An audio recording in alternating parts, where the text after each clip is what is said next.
It's the Awake Space Astrology Podcast, and I'm Laurie Rivers, here to help you with some inspiration to get those aspirations out into the world. And I hope you're having a very happy new moon. Happy isn't quite the word I'd use for it. It's a little bit intense, but it's great for pushing through the blocks. I'll recap what I talked about in episode 48. But this week, I kind of want to talk about some of the lunations happening, and that's where the moon is moving through the signs. And the moon governs our day-to-day, so I'm going to do a little bit of a refresh for you on what lunations are and why I pay so much attention to them. And then we're going to talk about what we can expect with Sag season starting up on the 22nd. We get a little bit of a hint of Sag season starting later today when the moon moves into Sagittarius and makes a connection with Mercury. And so we'll talk about that in the top of the show. And of course, we're going to thank our patrons because the patrons sponsor this podcast. And we'll thank our newest patrons. There's a whole bunch of you guys. Welcome. And we'll talk about that. And I'm going to talk about William Randolph Hearst. And if you don't know who William Randolph Hearst was, he was the first big media magnate in the 19th and 20th centuries. And we're going to look at his astrology chart because with all of this energy moving into Sag soon, I thought we'd talk about the role of journalism and world events. William Randolph Hearst was pretty much the Rupert Murdoch of his day. So we'll talk about him and his chart. I'll do some astrology Q&A, and of course, we'll get you ready for Sag season because hold on to your hats, folks. It's just not easing up.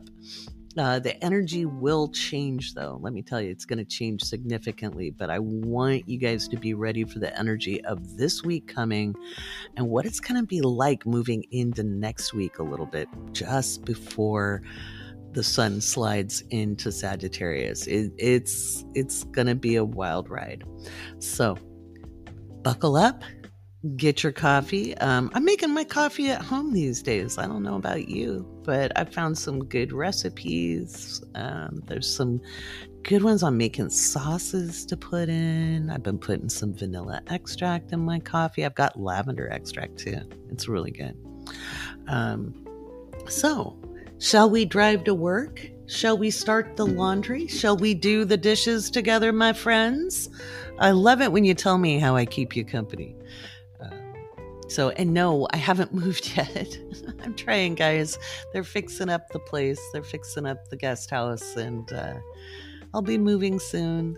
It's me too in a holding pattern, but that's all right. I get to be creative here, and I will be more creative there. I'll talk a little bit in the second half of the show, a little bit about what we'll be doing on what most people call Turkey Day and what we're going to be making and what you can look forward to because we're going to film it, hopefully, after I moved in. But it's kind of hurry up and wait time here on the Awake Space Astrology Podcast. So let's get going. Let's talk about the astrology of the week and what energy you can look forward to or brace yourself for here on the Awake Space Astrology Podcast.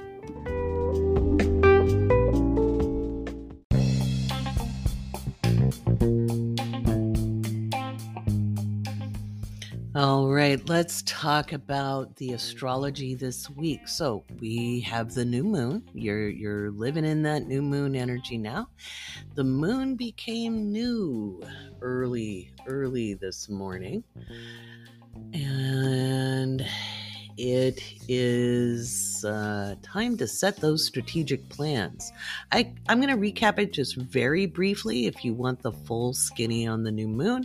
And you didn't listen to episode 48, go back and listen to the second half of that show if you want to know what's up and how to set those strategic plans.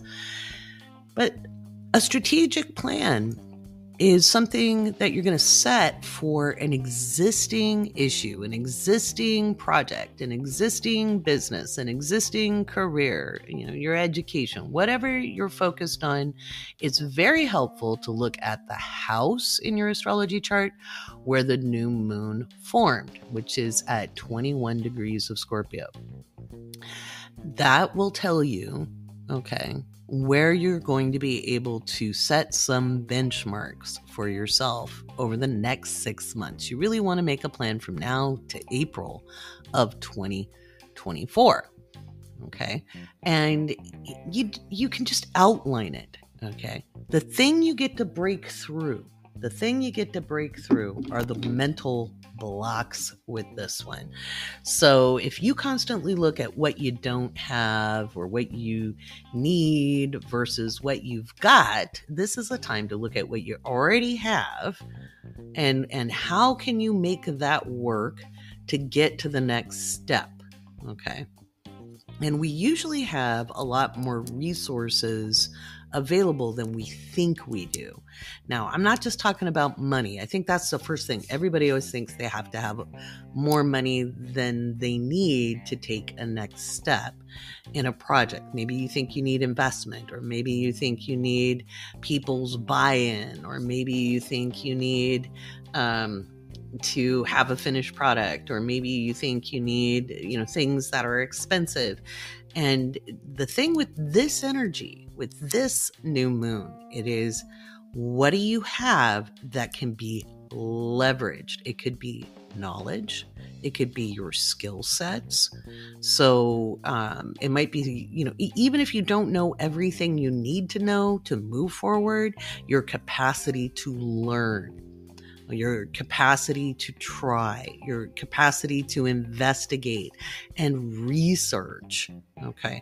Those are all really good things to double down on or dial into. What you want to be letting go of is any past failures, mistakes.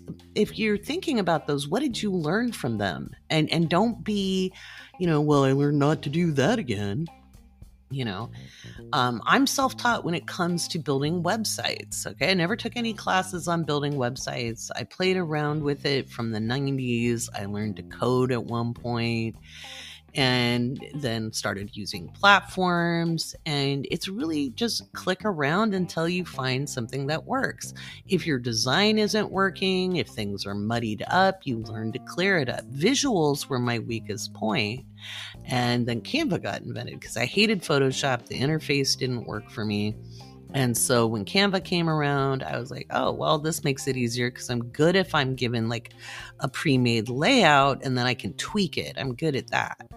I will never be a graphic designer. That's not part of my talents. But the more I focused on, oh, I'm not good at that, the worse it was. And I do most of my own graphics. Okay. So are they perfect? No. Are they as good as what a graphic designer can do? Probably not. Right. But I can make it passable. Right. So you lean into your talents and your skills. And if you're going to be such an Eeyore that you're like, I don't have any talent, I don't have any skills, I don't know how to do anything. Are you kidding? Are you kidding? Of course you do. Okay, this is not the time to luxuriate in moping. This is the time to really take stock at all the different things you can do. Like, people ask me, what if the internet went away? And I'm like, well, I'm really good at cooking. I'm really good at gardening. I'm really good at, I could probably teach things. I could go to a brick and mortar store. Those are all things I could do if I had to. There's other skills I could do. I'm very good at developing businesses, things like that. So, and I've had to make uncomfortable choices in my life where I've had to lean into my skill sets because I didn't have any cash flow or any money at all. And I'm not saying, oh, I was down to my last credit card. No, like I had no money. So there's always, this is kind of like where there's a will, there's a way, and you want to create a strategic plan. You don't really want to look at austerity measures, like what you can cut out. You really want to look at what you can build on.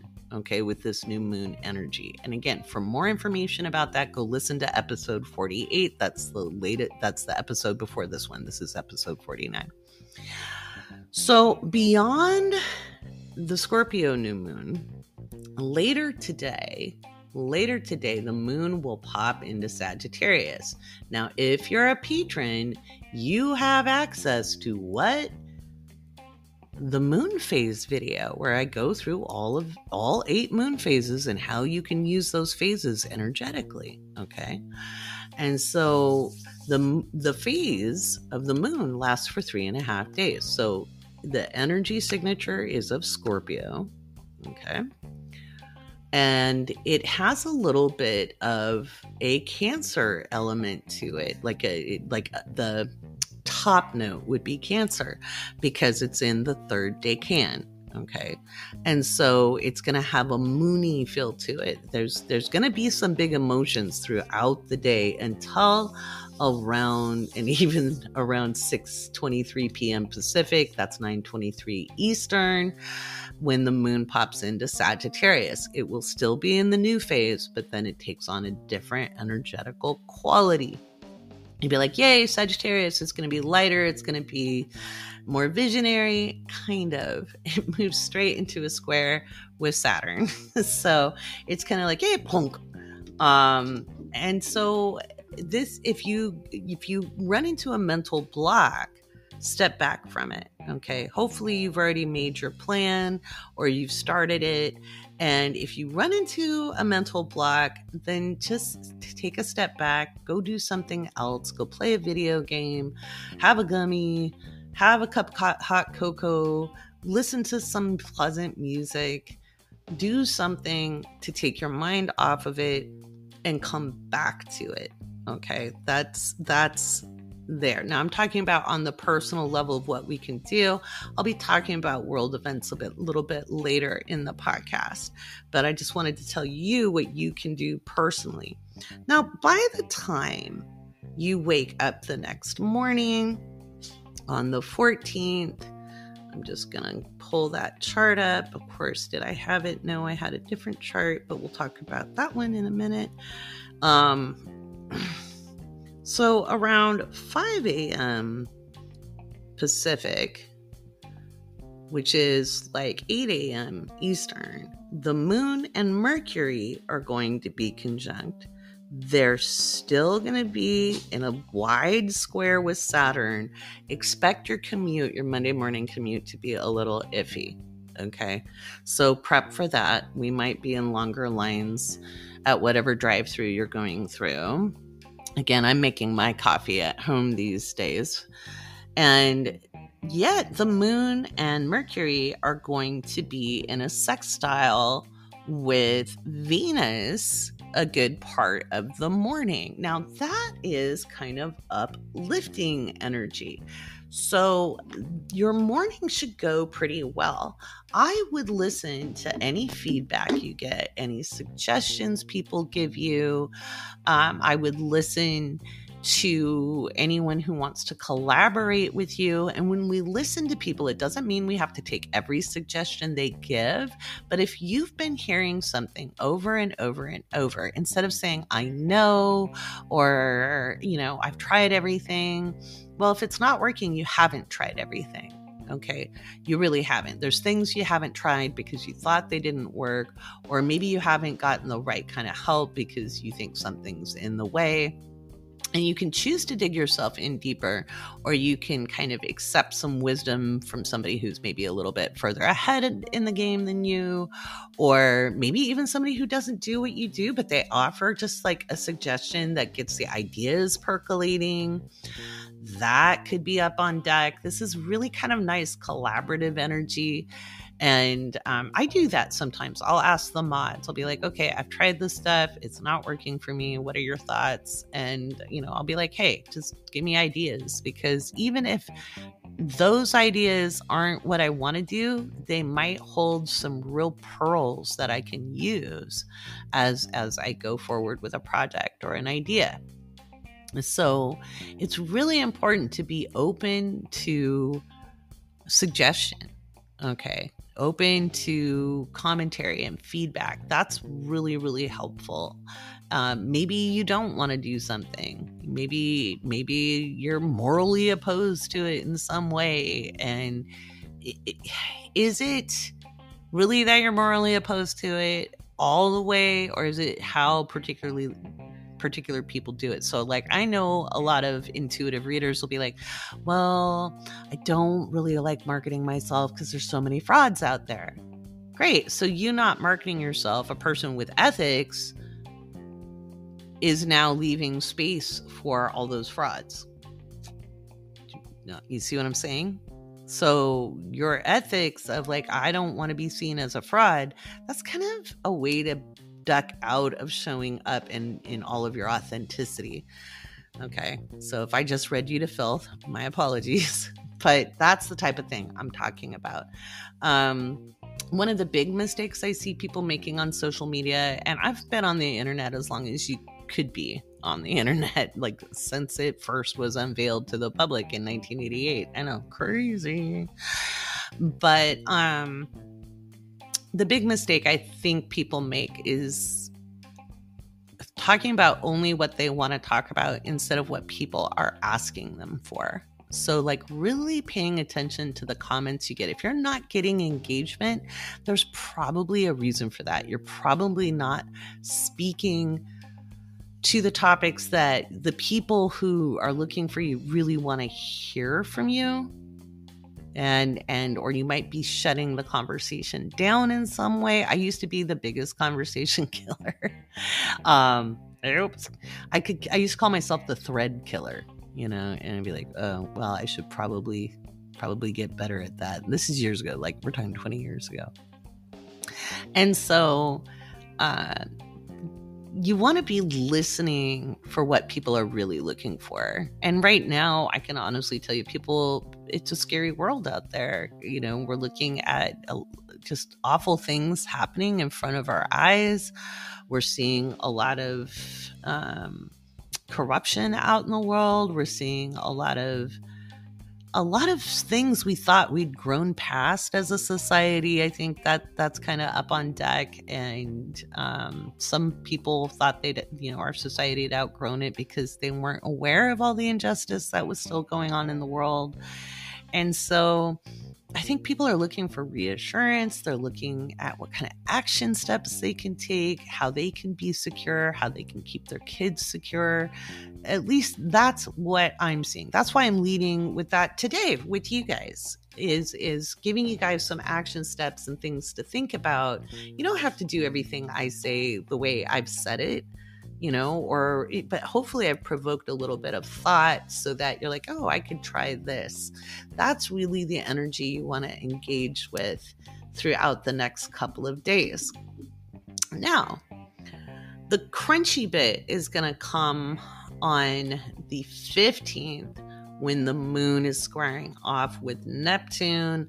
I don't see any diplomatic solutions coming up as far as what's going on in any conflict going on around the world. And there's quite a few conflicts going around the world.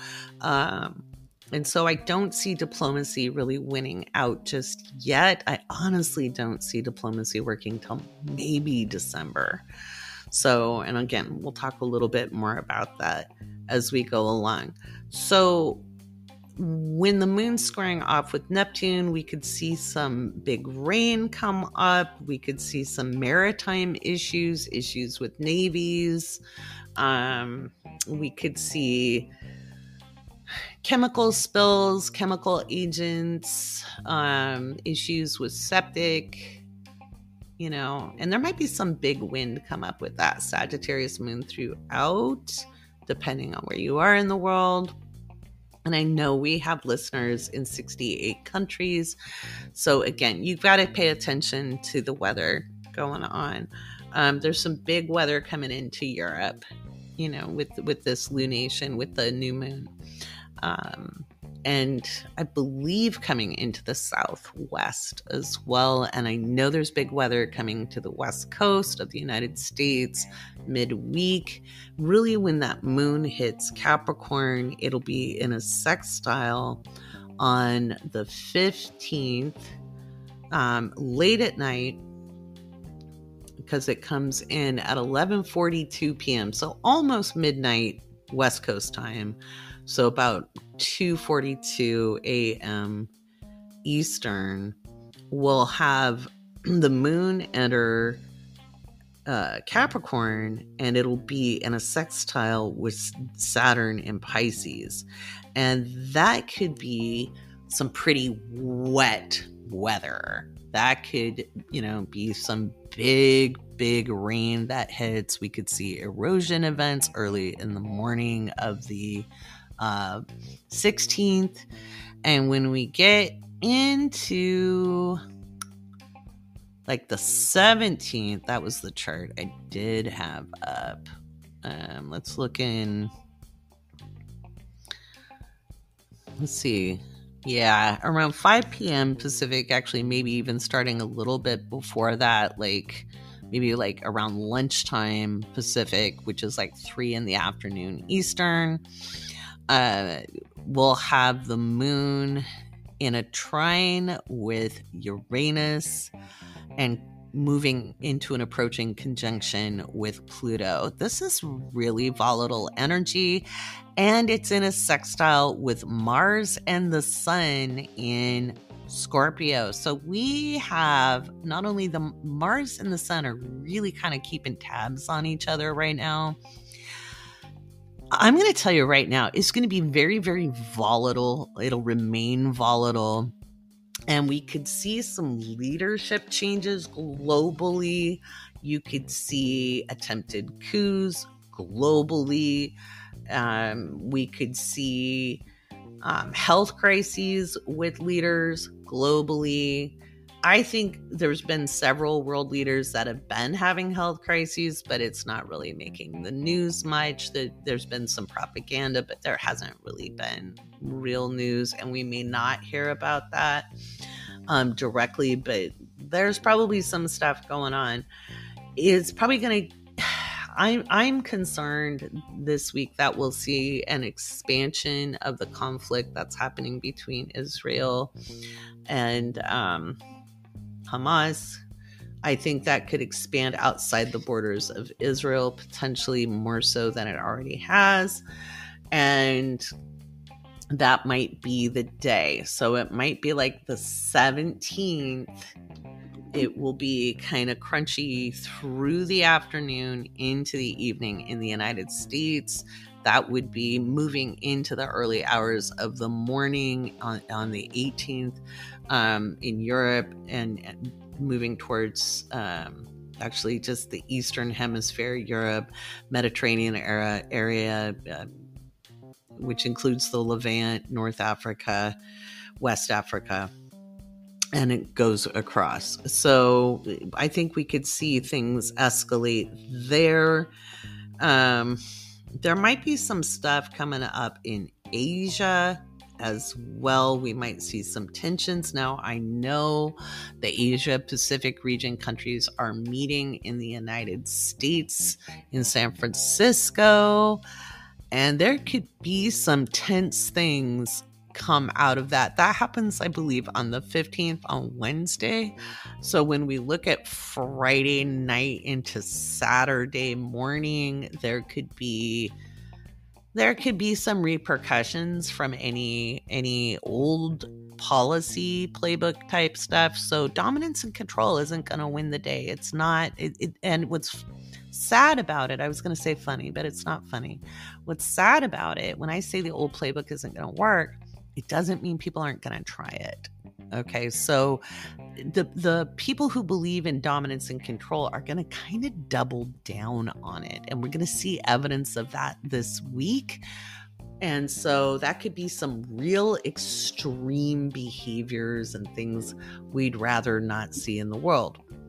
Going back to the personal level, these are times that are very creative for you. And I don't just mean art and music, but I mean being able to think differently. If you are stuck in thinking things can only be one way, that you can only do them certain ways, that, if you're really mired in your social, cultural programming, it's going to be very, very bumpy. If you're able to kind of push through that and try to do things a little differently, be like, so why have I been quiet? Am I being quiet because I just don't think I'm going to be heard? Well, what if people actually did listen to me, right? So those are questions you can ask yourself, and I hope that helps.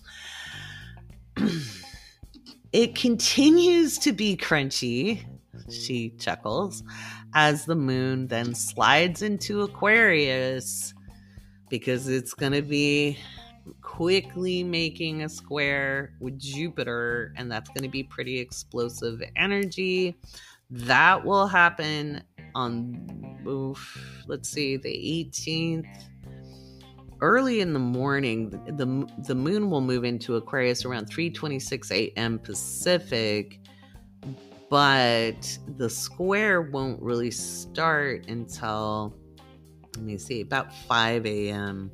We'll start to see the square from the moon to Jupiter. So that's going to be, that's when it's really going to start. 5 a.m. Pacific, 8 a.m. Eastern. That's going to be pretty interesting. We could see southeast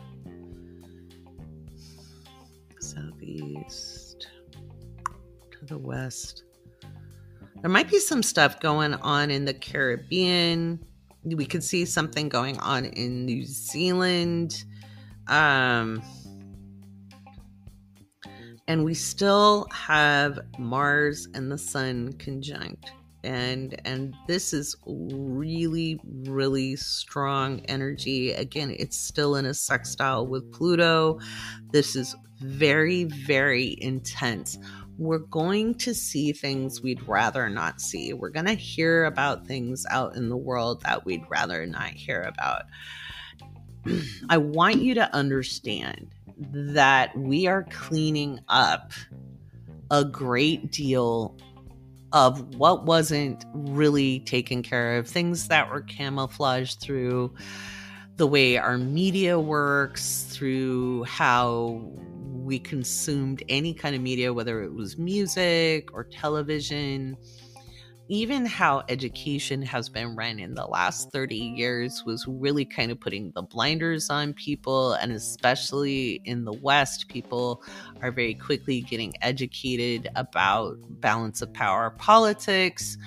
And so we're going to see things that don't really make us very happy when we look at the world. I am not going to say don't look. I'm going to say bear witness, because we have an opportunity to actually take care of these ongoing problems that really haven't existed for as long as people would like you to believe. When you actually study the real history, it is not thousands of years. It's a couple of hundreds of years. It's really since the Victorian era, and we really can clean it up if we consciously address it. And we have to consciously address things inside as well as out in the world. I'll talk a little bit more about that in the patron-only podcast. So on the 20th, we're getting towards the end of Scorpio season, and the moon shifts into Pisces. Now remember, the moon governs our day-to-day activities. We like to look at those big ingresses of the other planets, but every 2.5 days, the moon changes signs, and the moon governs day-to-day life. So as the moon moves into Pisces, it will be conjunct Saturn.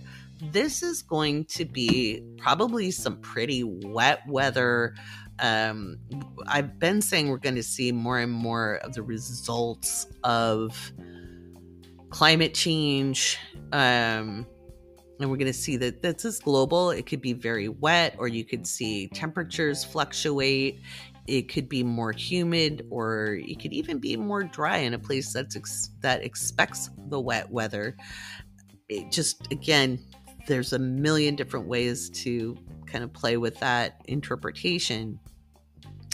And again, we still have the sun conjunct Mars.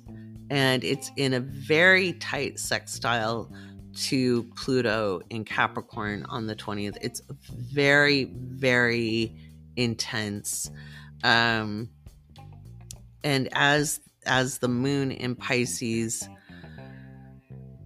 moves through, we're looking at on the 21st, we have the moon making a square with Mercury. We could see some really big transportation issues that day. This could be shipping lanes. This could be things to do with the Navy, and any Navy, not just the United States' Navy, any kind of Navy ship, submarine, things to deal with like tides and the ocean. We could see a tsunami. Again, we have the Mars and the Sun are still conjunct. They're within a degree of each other. The Sun is in a pretty much exact, it's in a separating sextile at the time I'm looking at, which is like 5 a.m. on the 21st Pacific, where the Sun is in a sextile with Pluto, and that is really intense energy. It's very intense. We could, again, I think we could hear about all manner of things from septic systems, sepsis itself, diseases like cholera, typhoid. We could hear about monsoons and big rains, hurricanes, or typhoons. We might be able to see some seismic activity. I do think we're looking more like at shipping lanes. It's just very, very intense. And then the moon, of course, moving into a conjunction with Neptune further exacerbates the weather. It could be a very humid time. It could be pretty gnarly. So, and then on the 22nd, which is when the moon is conjunct Neptune, and this could be some big energy because we have Mars in a trine with Neptune. We have the Sun in a trine with Neptune. It's been that way all week as we're looking at the 22nd. And it's going to be intense. So, and we're looking right out south. Again, this could be in the South Pacific. This could be, Northwest. This could be Alaska. This could be Japan. This could be, this could be in the Middle East itself. We could see something with Iran, Afghanistan. This could be seismic activity. We could see something with Turkey. It's quite a lot of energy going on. So, and the Sun will move into Sagittarius that day. So that's something to keep in mind because Sag season is going to be starting on the 22nd.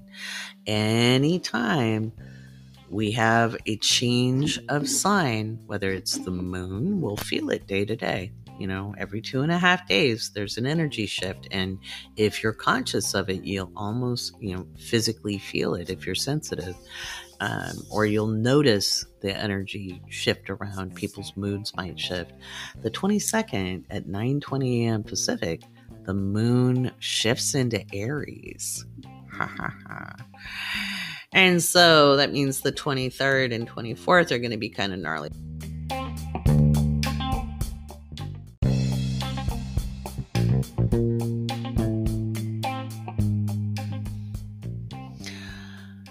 All right, I'll be talking more about Sagittarius season next week on episode 50 of season 3. Can you believe it?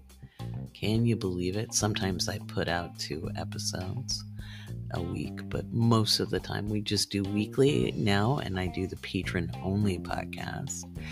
In the patron-only podcast, I'm going to get you a little bit more up to date with how to prepare for Sagittarius season in the part 2 of this episode. And next week, I'll cover Sagittarius season here on the Awake Space Astrology Podcast. Right now, I want to take a look at the father of yellow journalism, William Randolph Hearst. He was the Rupert Murdoch of his day. He was really very responsible for bringing the media to play a large role in propagandizing things to make wars happen. In fact, when it came to the Spanish-American War, it probably wouldn't have happened if William Randolph Hearst wasn't involved. And in fact, he's very famous for telling Remington, who said there would be no war. They were trying to create a war with the Spanish over Cuba. And William Randolph Hearst said, "Furnish the pictures and I'll furnish the war." He was an interesting character. My mother wanted me to note that when he died, he left none of his money to his family and he left it all to his mistress. Got to have some good scuttlebutt there. He was born in April of 1863, the 29th to be exact, in San Francisco at 5:58 a.m.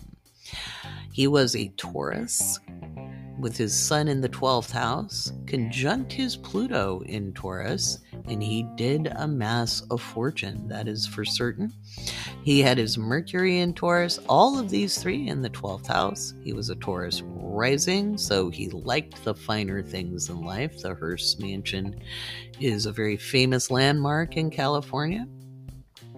He had his North Node in Gemini, his Venus in Gemini, and his Uranus in Gemini in the first house.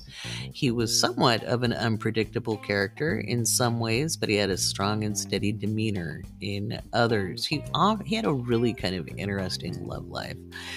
In fact, the film Citizen Kane was made pretty much about him by Orson Welles, and it got Orson Welles blacklisted in Hollywood for a good long time. If you don't know who Orson Welles is, give him a look up. If you haven't watched Citizen Kane, get some patience on and watch an old black and white movie because it was very cutting edge for its time. He had Mars and Gemini in the second house, and it was square Neptune in Aries. He was a little bit of an interesting fellow. He did make his money based on communications and media and newspaper.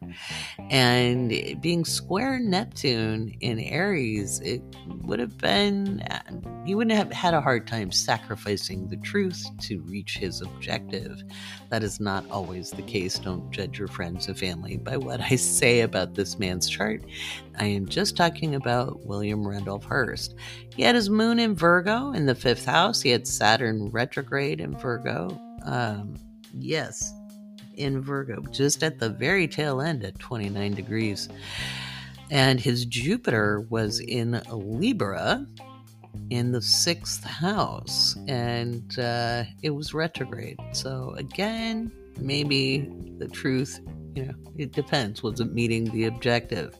His North Node was in Sagittarius in the 7th house, and he was very interesting in his relationships. Not too different for the time, though. Although in leaving his fortune to his mistress, that very much bucked against convention. It wasn't that people didn't have mistresses, it's just they didn't tend to leave the fortune. He was an interesting character. He had an unsuccessful bid for president. And again, he was very responsible for building up yellow journalism. So he was willing to experiment. He's got some interesting quotes. One of those was, "Don't be afraid to make a mistake. Your readers might like it." So again, whether it's, are we going to stick to the facts or are we going to let the facts get in the way of a good story? He was famous for saying, if somebody was suggesting gifts, he said money is appropriate and one size fits all.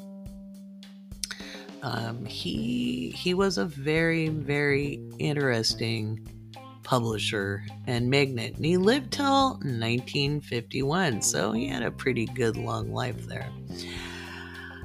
I'm bringing up yellow journalism because when we look at mainstream media, it is owned by very few people who have a great amount of resources, and these people are adjacent to the military-industrial complex. And words matter. I've been talking about that a lot lately, but if you go back to 2020, when I was blogging a lot and I was just starting out on TikTok, I was talking a lot about warring rhetoric and how dangerous it is. And I was warning in 2020 that using language that paints one side as the good guy and one side as the bad guy is dangerous, because the fact is there are people who are beholden to interests. Okay. And what do I mean by interests? I mean money. And the people who can control the narrative keep power. Why do you think they keep going after social media? Why do you think that we've seen Twitter become X? Why do you think we see, people are still on it, they still use it, but it's not curated well, it's kind of lost some of its integrity? Why do you think, Zuckerberg built Facebook, which is pretty much the AOL of social media, and I'm not giving it a compliment by that. I remember a much less restricted internet than AOL. I had that good fortune of being on it when firewalls weren't all that big a deal and you just asked a better question. And people talk about social media being dangerous, and they're going to go after TikTok. Now, will TikTok survive it? Possible. It's possible. It's going to have to fight a hardy fight. Now, the Restrict Act got killed in committee. But Maria Cantwell is the senator from Washington, and she's working on a Senate bill called the GUARD Act. And any time people are trying to protect us for our own good, claiming the kids are there, the poor children. Well, obviously, our politicians don't care that much about children. They keep claiming they care about children. But we've watched education go down the tubes regardless of which party had the majority in Congress. We've watched children all over the world die from war and famine. Whether we're looking at the Democratic Republic of Congo, Sudan, the problem in Eritrea, and Tigray and Ethiopia, looking at the actions that have been happening in Azerbaijan, Armenia, when we go back to the 90s and we looked at the Balkans, when we bombed 1 million civilians in Iraq in an illegal war based on false premises.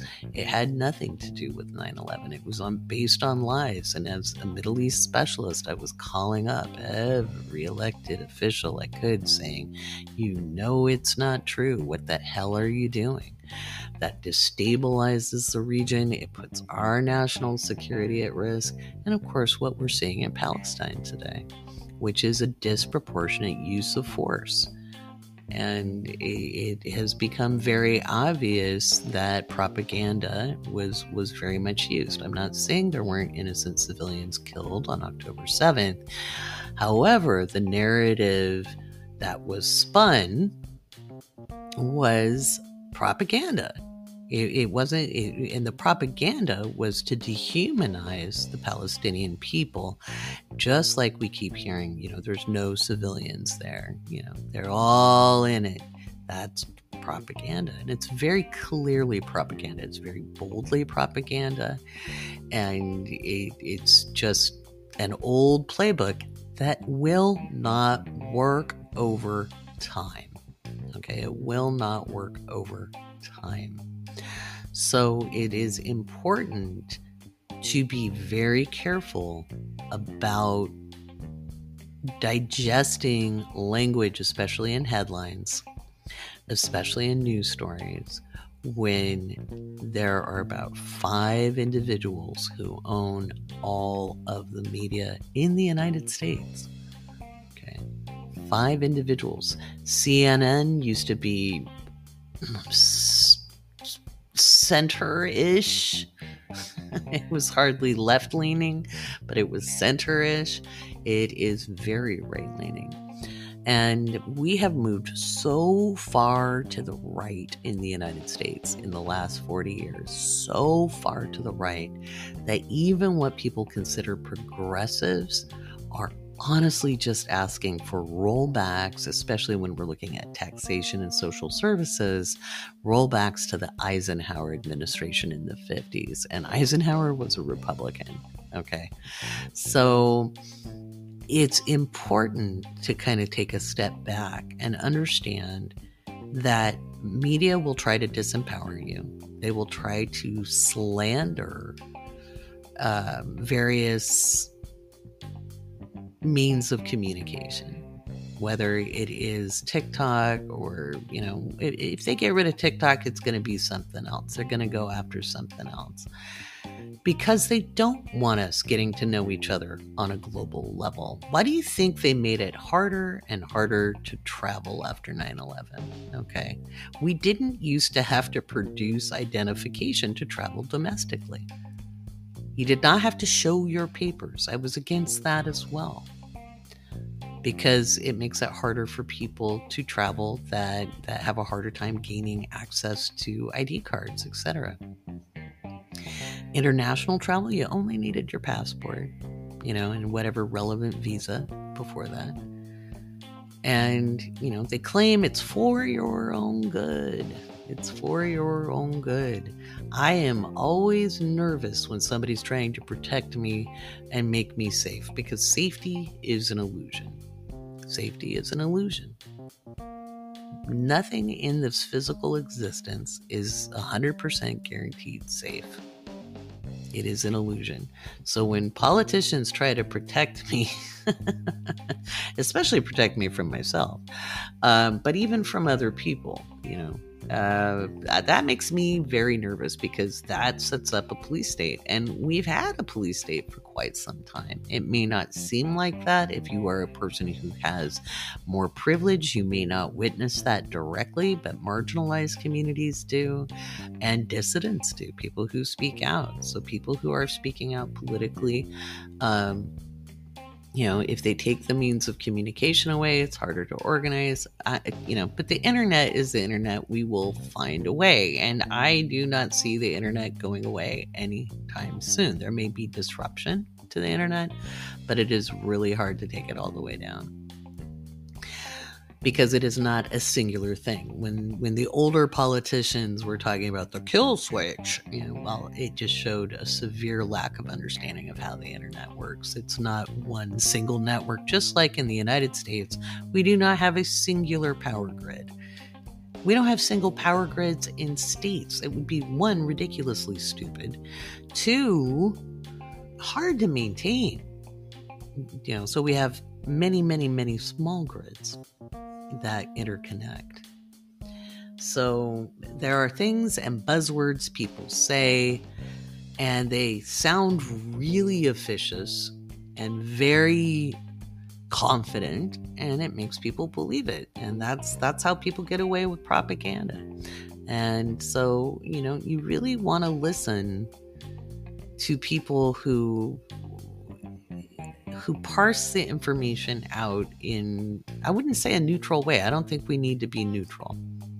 I think neutral is not a position we can afford right now, because we're moving into some really crazy times, especially come 2024. There is some really crazy times ahead, and into 2025. It's wild, folks. It's wild. And why? Because we're cleaning up post-World War II issues we never cleaned up. We went straight into the Cold War, which was propaganda-filled no matter what side you were on. There was crazy stuff put in, and this idea that, we dehumanized one another. It was almost like living in the Marvel universe. And if you were a halfway thinking person and you investigated things and decided to study it, you were a danger. You were a danger. In fact, I've got another William Randolph Hearst quote here. Hang on, let me find it. Any man who has the brains to think and the nerve to act for the benefit of the people of the country is considered a radical by those who are content with stagnation and willing to endure disaster. Okay. And willing to endure disaster. That's a lot. That is a lot. It is very, very apt today. And, hang on, I'll get to this. So, we'll talk a little bit more about him and see if any of this is ringing true to today. All right. Because he was something else. So William Randolph Hearst was an American newspaper publisher who built the nation's largest newspaper chain and whose methods profoundly influenced the history of American journalism. Hearst entered the publishing business in 1887 after being given control of the San Francisco Examiner by his wealthy father. Moving to New York City, he acquired the New York Journal and engaged in a bitter circulation war with Joseph Pulitzer's New York World that led to the creation of yellow journalism, sensationalized stories featuring crime, corruption, and sex, and sometimes dubious veracity. So remember, I told you he would sacrifice the truth to get the story out. And so did Pulitzer. Acquiring more newspapers, Hearst created a chain that numbered nearly 30 papers in American cities at its peak. He later expanded to magazines, creating the largest newspaper and magazine business in the world. If you can look him up online, he was actually a little bit handsome with that Taurus rising going on. He was twice elected as a Democrat to the House of Representatives and ran unsuccessfully for mayor of New York City in 1905 and 1909, and for governor of New York in 1906. His life story was the main inspiration for Charles Foster Kane, the lead character in Orson Welles' film Citizen Kane. So he had some interesting quotes. Now, remember, he had quite a bit of Gemini going on in that chart to go up with that Taurus and the Virgo moon to top it off, which will square his Venus. We hold that no person or set of persons can properly establish a standard of expression for others. Okay. Whatever is right can be achieved through the irresistible power of awakened and informed public opinion. Our object, therefore, is not to inquire whether a thing can be done, but whether it ought to be done, and to so exert the forces of publicity that public opinion will compel it to be done. Now that's a really important quote. I'm going to read that again. Whatever is right, who gets to determine that, by the way, can be achieved through the irresistible power of awakened and informed public opinion. Okay. Awakened. So people who are conscious. Okay. And informed. So people used to watch the news and read the newspaper to be informed. You were a person who could read. That was a big deal at the beginning of the 20th century. Not everybody could read. Our literacy rate is still abysmally low at 79% of the population. You know, that's 21% of the population who is functionally illiterate. But we take this. That's why people watch the news. Like in my parents' age group, they're just really addicted. And there's people my age too, in their 50s, who just watch the news because you had to be informed. You had to be informed. And this journalist tells the truth, right? Well, they haven't been telling the truth since a long time ago, even in broadcast journalism. But things were said with confidence and assuredly and just the facts. So our object, therefore, is not to inquire whether a thing can be done, but whether it ought to be done, and so exert the forces of publicity that public opinion will compel it to be done. So generating public outcry. Now, this is where we sit with the Israel-Palestine conflict right now. Okay. Or the genocide that's going on, because that's the more appropriate term to call it, because that is what it is. It is massive breach of international law. The government of Israel is not able to sway the global public opinion. Now, it's still very blatant, and that has me concerned. What makes you, and it may be the fact that they have undisclosed nuclear weapons, which everybody knows they have. It may be that they think the United States is going to have their back the whole time. And it could get really interesting if Turkey decides to step up their involvement. And we may see things like that roll out over the next week or so, because we're entering a new phase with this new moon in these conflicts, and Mars and the sun are sticking right together. And that, that's pretty feisty energy. And it continues to happen through Sagittarius season. Mars and the sun staying together. So this is not a time where diplomacy is going to be at the fore. So there may be things that happen that try to appear to be surprises that are not surprises. And that is all I'm going to say here. I might talk about it a little bit more on the patron-only podcast. But if you can't put two and two together with what I'm alluding to there, don't ask, because I'm probably not going to say much more. Another quote. This is very interesting. What has become of the descendants of the irresponsible adventurers, the scapegrace sons, the bondservants, the redemptionists, and the indentured maidens, the undesirables, and even the criminals, which made up not all, but nevertheless, a considerable part of the earliest emigrants to these virgin countries? They have become the leaders of the thought of the world, the vanguard in the march of progress, the inspirers of liberty, the creators of national prosperity, the sponsors of universal education and enlightenment. Very interesting communication to the American Crime Study Commission. That sounds almost sarcastic, methinks. The narrow-minded bigots have given to this country and to the world freedom of speech, freedom of thought and action, and religious liberty. That was also a communication. It's very interesting. I wonder what he quite meant. He speaks in doublespeak.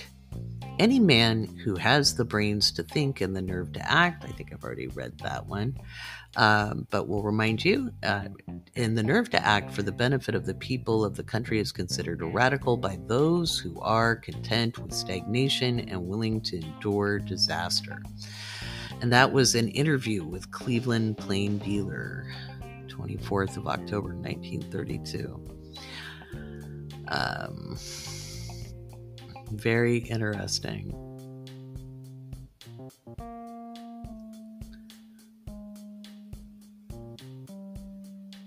And here's the last thing I have from the New York Journal, the 1st of November, 1954. So it would have been before he died.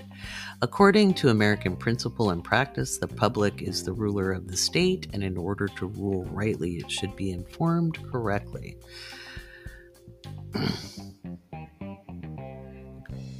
And it is, I guess, disputed that he said, you furnish the pictures, I'll furnish the war. But I know when I was studying journalism way back in the 80s, it was very much known that he played a big role in making the Spanish-American War happen, and that's what put America on the map as a world power, or entering into colonial territory as a colonizing country, other than having been colonized and the product of colonialization. And the continual it's a very strange history the United States has, but we took on the Philippines as a territory after that.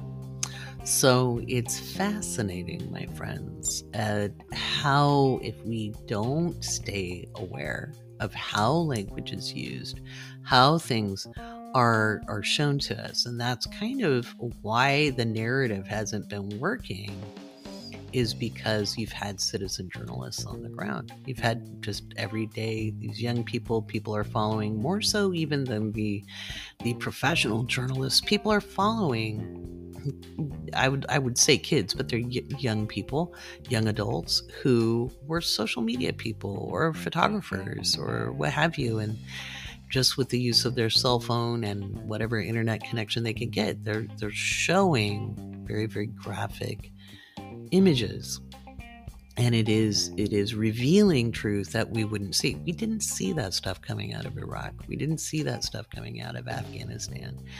And so it's very important that the American public stay very, very involved in their local politics, their state, clear the House. There's endeavors to look at getting more independent candidates into the House of Representatives, which is entirely possible. Don't believe the stagnant narrative. All right. I think it's time for some patron shout-outs, and I'm going to talk a little bit about 2024 after that, because there's some dates I want you guys to keep in mind. Keep this episode, this episode will be chock-a-block of thought-provoking information, because why? We've got Mercury in Sagittarius and a sextile with Venus, and we need to get our thinking caps on, my friends.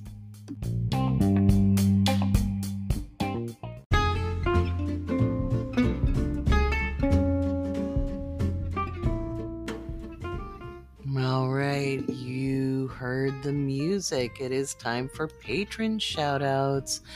Without you, there is no me. Big thank you to our latest patrons. We have Terry A.S., Jamie, Eleanor, Christy, Candace, Barry, Bethany, Luz, Nix, Joshua, Asha, Aaron, Krista, JG, Hilga, Megan, Christina, Catherine, Diane, Aaron, Tara, Nehemi, or Nehemi. If I'm saying your name wrong, correct me in the Discord.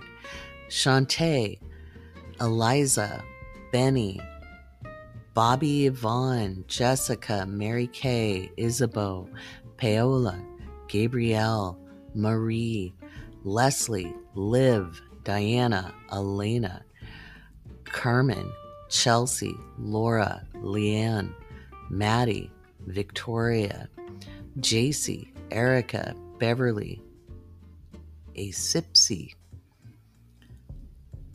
Jessica, Emma, Jasmine, Jen, Austin, Danny, Liz, Stacy, Lorna, Rebecca, Sarah, Mandy, Alex, Christina, Jennifer, Nicole, Joyce, Mari, Maria, Jessica, El Bravo, Sarah Jane, Jaleesa, Taryn, Samantha, Allie, Amber, OK Aaron, Bird, Ruben, Amber, Madonna, Roxana, Koki, April, Julie, Sandy, and Tina. Tina? I'm hoping I said those names right. So if I did not, let me know in the Discord, in the podcast section, so I pronounce your name right. We had a great Planet of the Month Club workshop today, or Sunday, and we looked at Neptune. If you are in Planet of the Month, make sure you watch the video and join in the discussion. I'd love to hear your observations. It's important to ruminate on these things. You guys don't have to impress me. I love the exploration. We've got Mercury in Sagittarius. Mars is on the way, but Mercury is in Sagittarius. It's the time to explore ideas, philosophies, and concepts.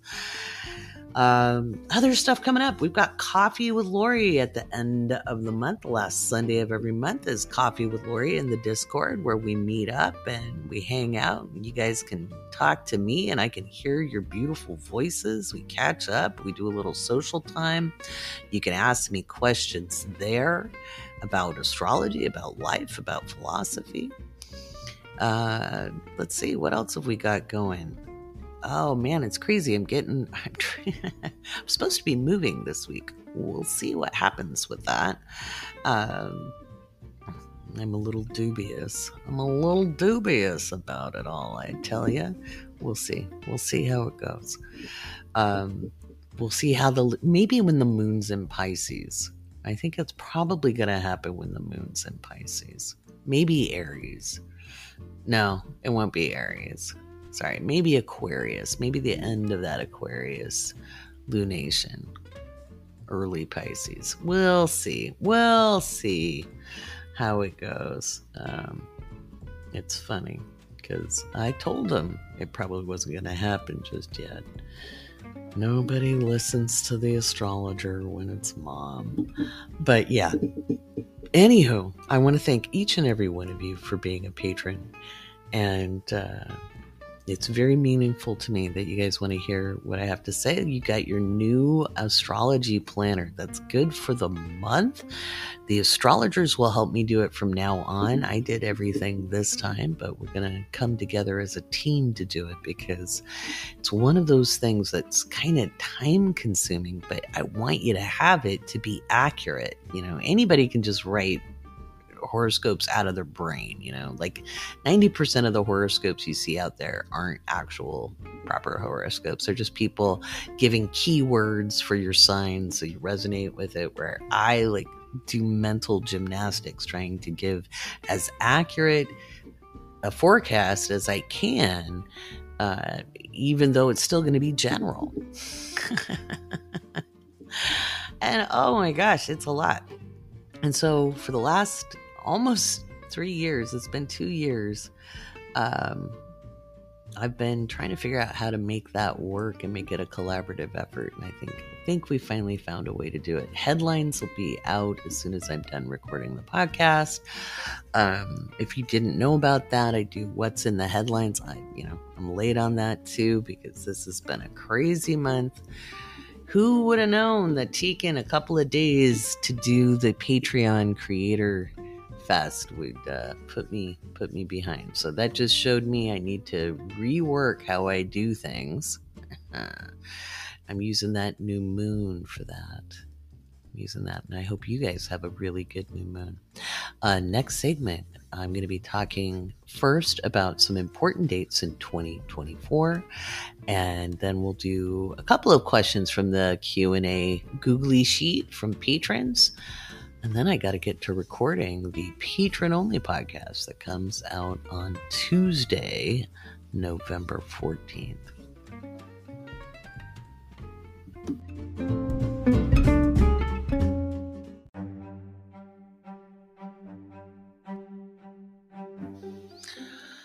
I'd love to tell you that 2024 is a dulcet year full of calm and ease, but it will not be. It is quite a year, and if you didn't know that I'm doing the 2024 year ahead on December 3rd, now you do. There is still some room. It's filling up pretty fast. I have limited space, and I'm only doing it on December 3rd. Everybody who registers will get the recording. we'll do a Q&A. I will record the Q&A, but only the registered participants will get that. I often put the recording up for sale for people who couldn't attend or didn't have time. And so if you're a patron, you've got your 50% off discount, and that's for $5 tier and up. And then let's see, if you're on my email list, you got a discount as well. I think it was saved $20. So I'll put that out again in this week's newsletter. Didn't write a newsletter for a little bit. I got a little quiet there. Sometimes the world just gets to us astrologers too. So, but there's a couple of dates I want you guys to keep in mind. The first is January 1st of 2024. That's right. Unlike this year where we started the year off slow, and I know it may be hard to remember back to January because we've lived like 10 years in 1 year again. But 2023 didn't really start with a bang. It kind of felt like 2022 until like mid-month, and then it just was off to the races.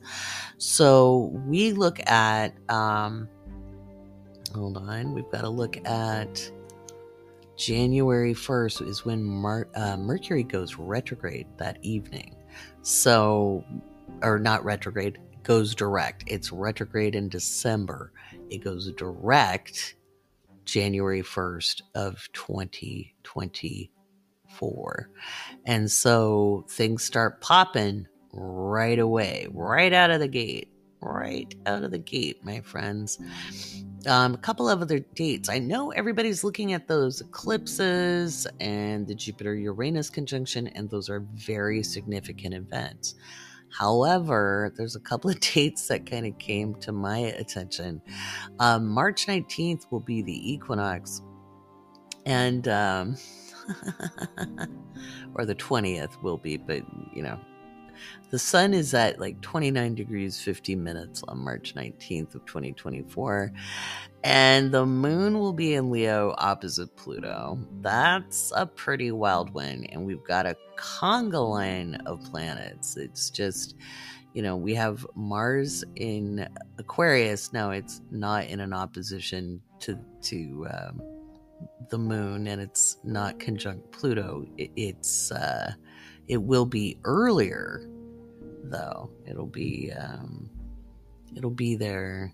Let's see, when does it ingress? Oh, what date do we need to look at there? Because it'll be in opposition. Do we have 2024 here? February of 2024.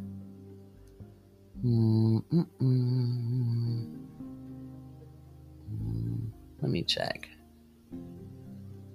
I don't have my slides up in front of me. So Mars moves into Capricorn on the 4th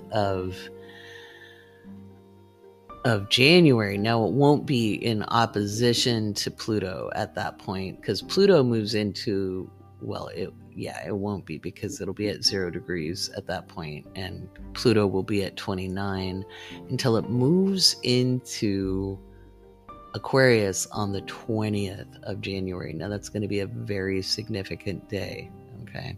Now, this isn't the final ingress into Aquarius, though. You remember, Pluto slips back into Capricorn in September. We'll have Venus in Capricorn on the 23rd, and then Uranus stations direct on the 26th. So the big dates, the first, we're going to have the 20th. Oh, we're in danger, because the sun and Pluto will be conjunct that day, because the sun moves into Aquarius and then Pluto moves into Aquarius. That's his big bada boom energy, and then all hell breaks loose as Uranus stations direct, because the time just will start flinging by. And then let's see, Mars will remain. Oh, let's see.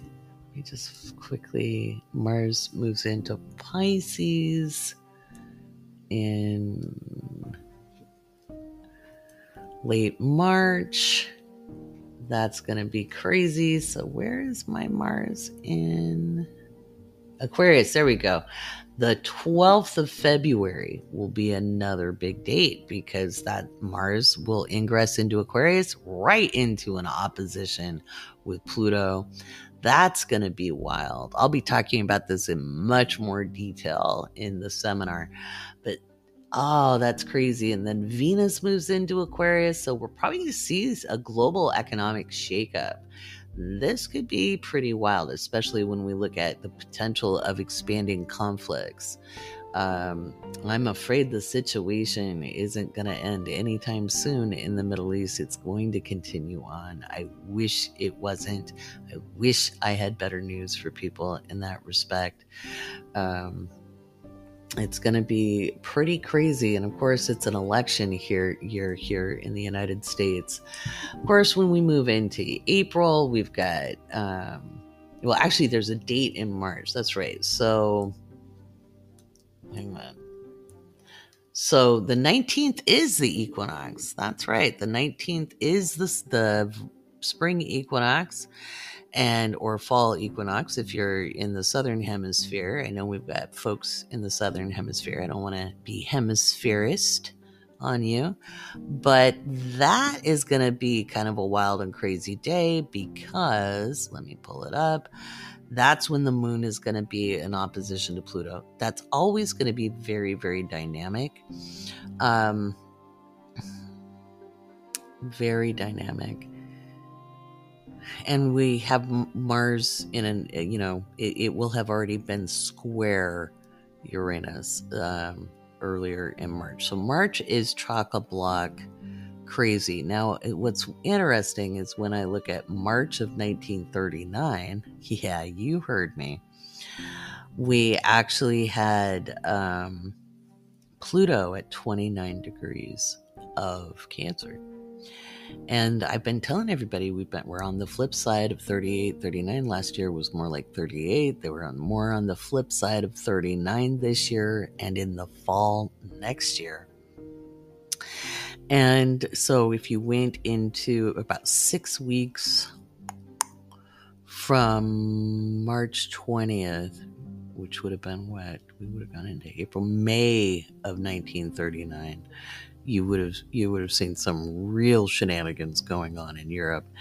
But there was a whole lot of other stuff going on too. We had 1939 was a very dynamic year. So we're on the flip side of World War II, folks. It's just how it is.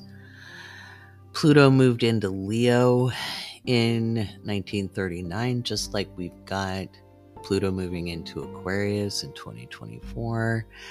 There were some pretty big events that happened in October of 1939. And interestingly, the nodes were also in the Aries Libra axis, only the node had just moved into Libra October 20th of 1939. Go ahead and Google some of those dates and see what was going on in world history. So March 19th is a big date. August 12th is another biggie. We have Mars conjunct Jupiter in Gemini. Okay, Mars conjunct Jupiter in Gemini in opposition with the moon. The moon is opposite Uranus. We'll have Mercury and Venus conjunct in Virgo. It's a little bit wild. Just saying. So that's a really crazy day. What's going to happen? It's probably extremely volatile. This could be warring words. We could see big windstorms. Like I've been saying, climate change is going to disrupt global conflict. And I think it's going to put a spanner into the works, maybe a little bit in the winter of 2024, 2025, to any diabolical warlike plans, but also moving into 25, 26's winter. It's not going to be great, but I think we kick up with some really big storms because we'll also have, with that Mars-Jupiter conjunction squaring off with Saturn in Pisces, this could be some big bada boom energy. It could be warlike energy. It could be seismic. It could be weather. I'll be talking about this in much more detail. I just kind of give you a sample of 2024. I know you're tired. Okay, I know you're tired. I know we're all tired, but so were like our grandparents and great grandparents and their grandparents. We've especially in the States been very sheltered by many things. If you've had the privilege of that, it is not the time to wallow. It is the time to be very adaptive. It's the time to be more collective in our thinking. And we need to shore up our interdependence. So that means we've got to be on our game, guys. We've got to be on our game. Let's take a look at what other dates here I've got for you. Oh, it's a wild time on the planet. Let me tell you. November, or actually, did I get the October? So like October, was it like 20th is going to be a wild day of 2024. That's right into election season. It's weeks away from the election. Mars and Cancer are opposite Pluto and Capricorn at 29 degrees. It's going to be craptastic. Let me tell you, I think we'll probably see public violence. I think we're going to see interference with elections. I think we're going to see intimidation. I think there's going to be all manner of things. Plus, oh wait, there's more. Mars will be in a square with the Sun in Libra. And on the 16th, actually more like the early 17th, you'll have the Moon squaring off with Mars and Pluto, and in an opposition we'll have a grand cross kind of going on there with the Moon in opposition to the Sun. That'll be the full moon, and in square with Mars and Pluto, and that's going to be a very intense time.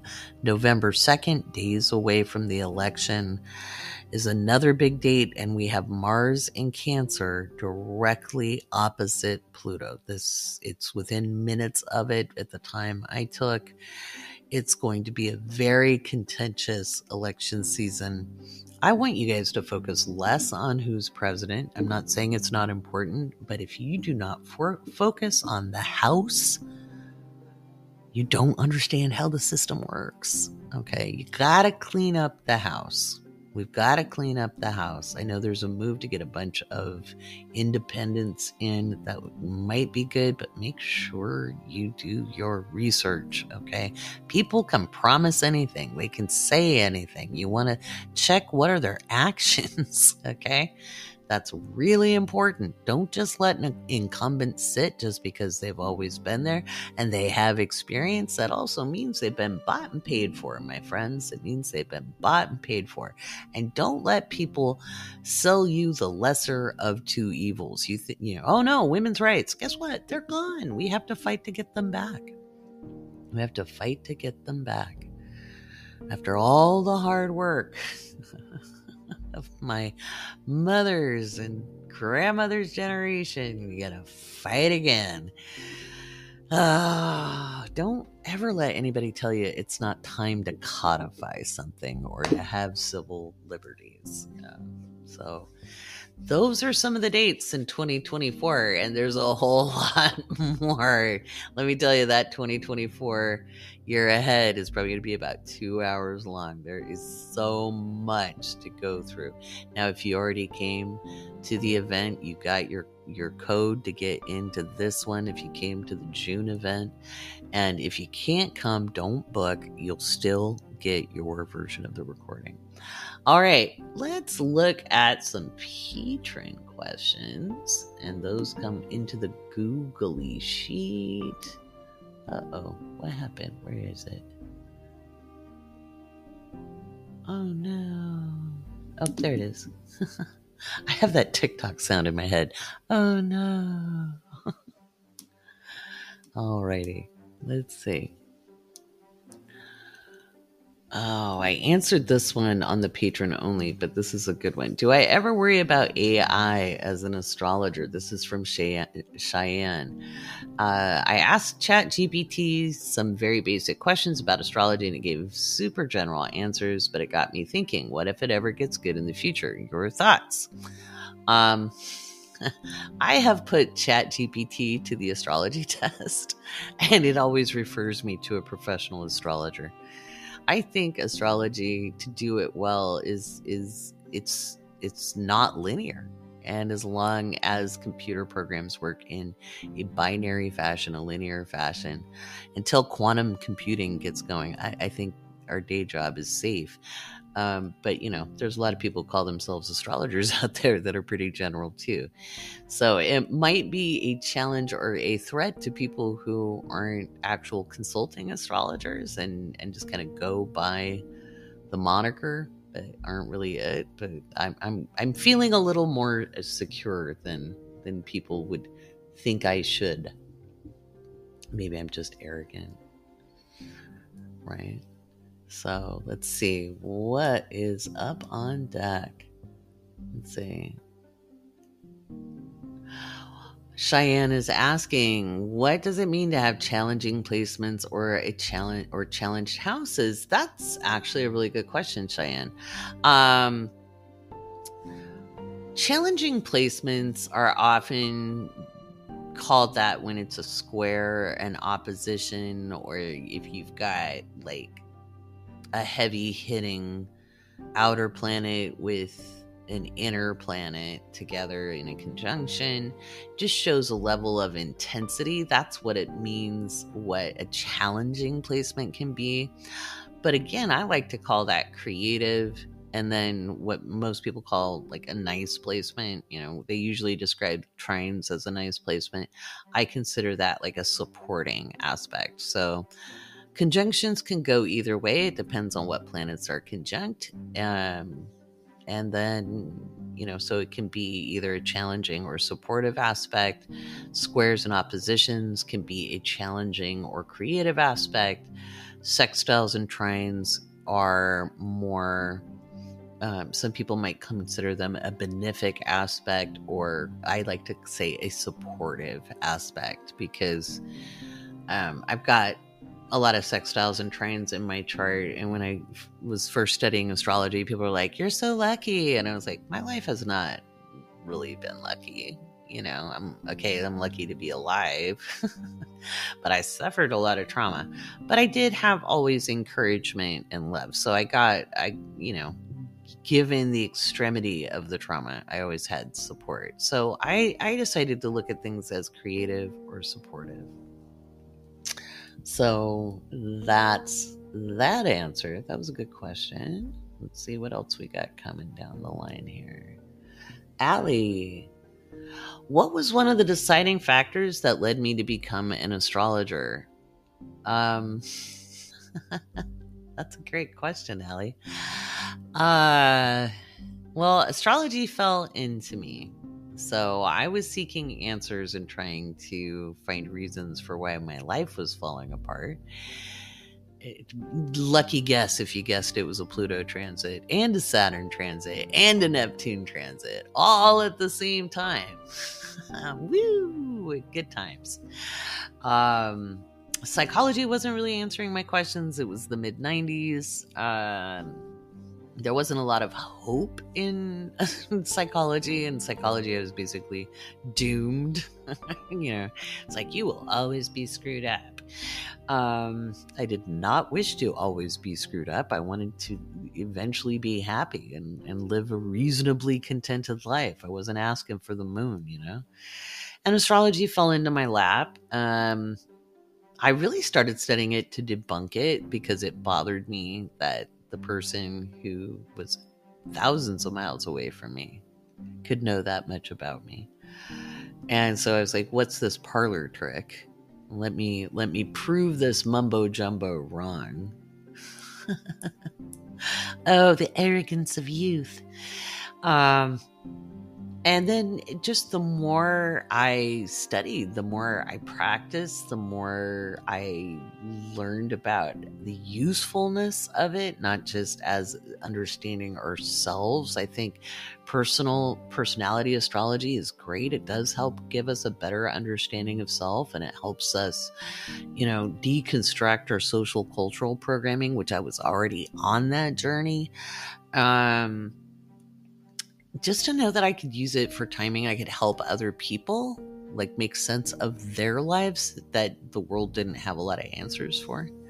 So that was kind of it. And then how did I become, like, the definitive moment where I decided to be a professional astrologer was I was a broke single mom back in the States, and I needed money, and my astrology teacher at the time, mentor, basically told me, well, get your ass out there and put an ad in the classifieds and start reading charts. And I was like, I can't. He's like, you're more than ready. You're never going to be more ready than this. Just start. You know what to do. And so I did. That was kind of it. It was like, well, because no one would accept my references from overseas, because a young lady could not have possibly been to all those countries and done all those things. Oh, yeah. It was like that back then. Probably still like that. Who knows? Misogyny. That's how it happened. And there weren't, there were professional astrologers who were women, but there were more men, and still are, in like the more academic side. All right, Heather is asking, are there natal placements or transits that would indicate someone being or feeling invisible, ignored, looked over, unheard, etc. by others, even unintentionally? I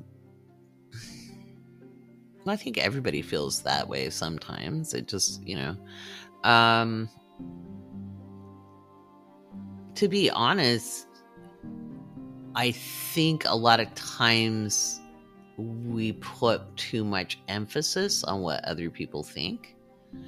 And so we can drive people away unconsciously by that.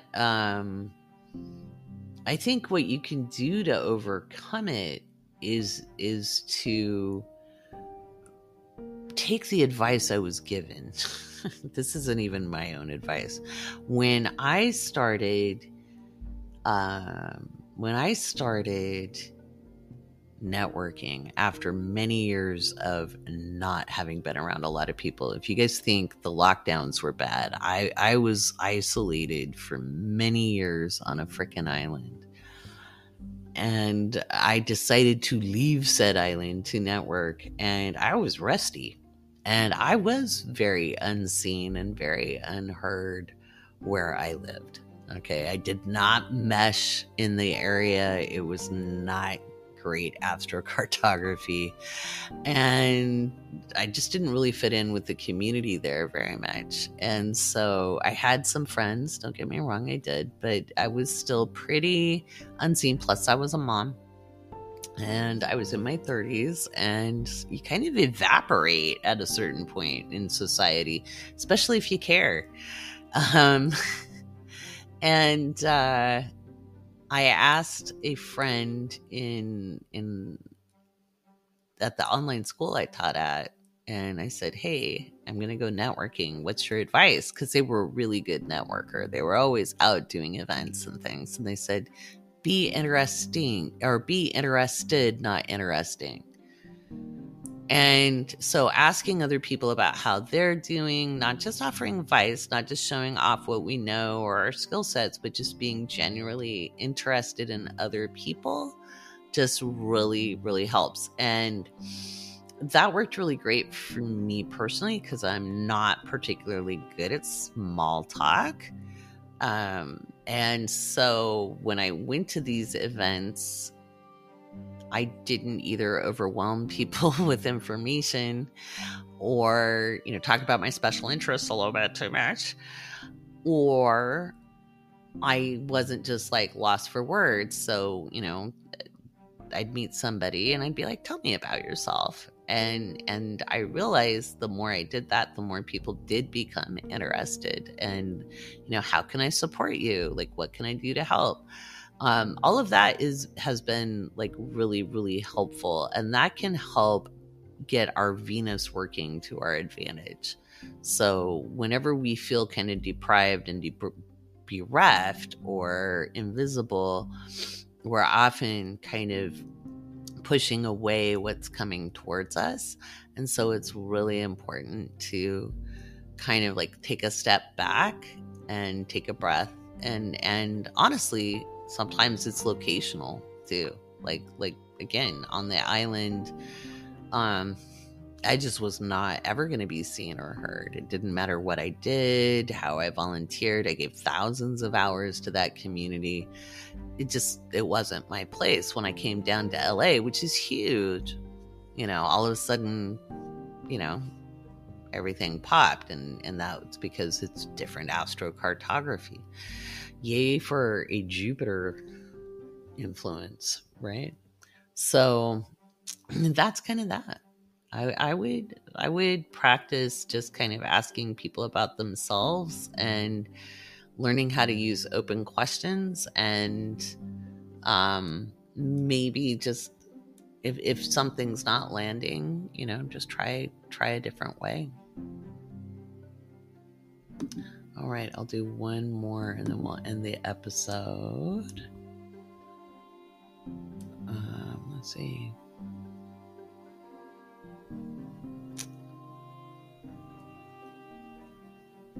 Well, this is another good question from Heather. Most pet owners of rescues do not know the birth time or birth date of our babies, but if we do remember the date, time, and location of the adoption occurred, what types of things can we learn about this chart involving our fur babies? Well, you'll see your transits, that's going to be the transits of the day. And it could also set the date of the relationship between you and your fur baby and just kind of show the energy of that. So, yeah, that'll just tell you a little bit about how you guys get along, what was going on. I'm trying to remember for Malcolm, I think it was my Venus return that I got Malcolm on. Pretty sure it was just before my solar return. So I'm pretty sure it was my Venus return. And that was kind of nice to know that he's a Venus return baby. But yeah. All right. I'm going to check one more. Oh my God. It's like, like when you eat crackers or olives or something, you're just going to do one more and then you're stopping, but then you eat another one.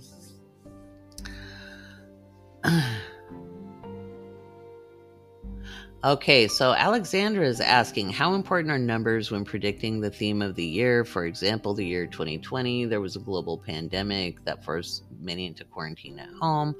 When it added up, the numbers were equal to 4. 2 plus 0 plus 2 plus 0. Could the fourth house be the theme of the year for 2020? No, you are reading too much into things. Yeah, that was the rest of the question. Or am I reading too much into things? Numerology does not always correspond directly with astrology. Numerology is a very, very valid divination tool, but I think we have to be very, very careful about blending things, okay? Because numerology has its system and its rules, and astrology has its system and its rules. If you use the number 4 to equate to the fourth house, there have been many other 4 years where there were no lockdowns. So, no. Nicole Cormier is a really good numerologist. She's the numerology lady. You can find her in our Discord. She is a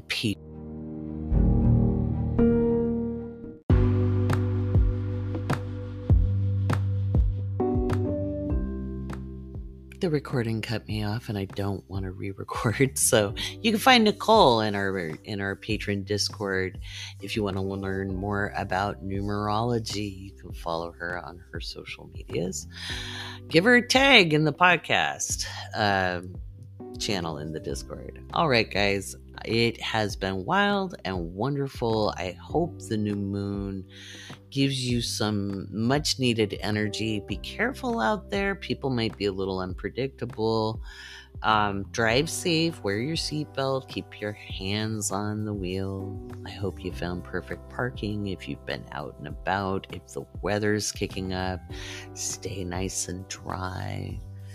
And for everybody around the world, my love goes to you. May we find our humanity together and be kind. Be kind to yourself. Be kind to others. I'm Laurie Rivers, and it is my pleasure to wrap up episode 49 of the Awake Space Astrology Podcast. Talk to you next week.